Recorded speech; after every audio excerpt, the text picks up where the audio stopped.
Dobrý deň, vážení diváci. Dnes opäť uvádzame rubriku Kolotoč histórie. Značka Walter je v našom prostredí známa vďaka špičkovým leteckým motorom používaných v celej rade československých lietadiel.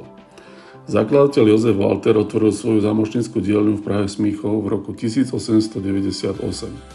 Spočiatku montoval bicykle z dovezených komponentov britskej značky BSA. Podnikanie začal v obore motorových vozidiel, ktorý prakticky ešte neexistoval. Rovnako priekopnícky ako Laurent a Clement, keď v roku 1903 predstavil svoj prvý jednoválec typ A o výkone 3 koní. Nasledujúci typom B v roku 1905, čo bol vidlicový dvojvalec o výkone 4 koní. Niektoré boli vybavené trojstupňovou reťazovou prevodovkou, čo v tej dobe vôbec nebolo bežné.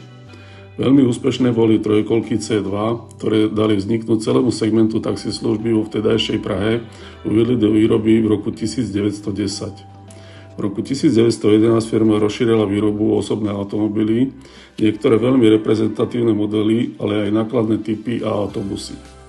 Po prvej svetovej vojne prišiel významný dopyt po leteckých motorových jednotkách, čo vlastne spôsobil útlom výroby motocyklov, ktorý skončil už v roku 1921. Ale vo vývoji športových typov sa pokračovalo naďalej. Koncom 50. rokov dodané motory značky Walter do ČZ Strakonice dali vlastne vzniknúť povojnovému oboru cestných pretekárskych motocyklov tejto ďalšej významnej svetovej značky. Vážení diváci, ak sa vám naše video páčilo, sledujte nás aj naďalej a dajte nám like.